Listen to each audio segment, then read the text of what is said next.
Para pengrajin batik ini nampak serius. Dengan teliti mereka memainkan centing membentuk pola aksara lontara huruf dalam bahasa Bugis Makassar.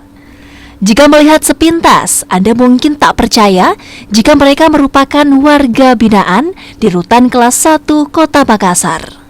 Mereka kini mahir membatik meski masih berada di dalam jeruji besi. Membatik jadi salah satu skill yang diajarkan pada warga binaan di tempat ini. Selain untuk mengurangi depresi, ini juga bisa jadi modal mereka jika kelak keluar dari penjara.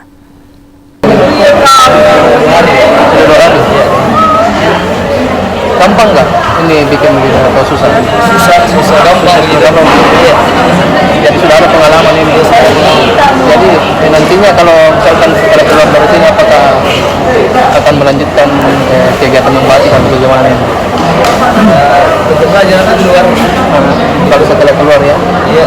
Bila melihat responnya dari narapidana itu sendiri ya, karena ini yang uniknya di sini narapidana itu mereka kita perdayakan, menunjukkan juga kepada masyarakat di luar bahwa narapidana itu juga punya semangat kreasi dan masih memiliki masa depan yang bisa mereka butuh sambutan dari masyarakat luar bahwa mereka sudah menjalani pidana dan ingin bertobat.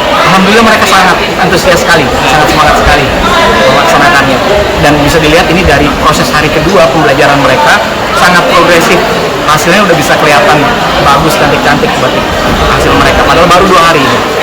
Apakah program ini akan berkelanjutan?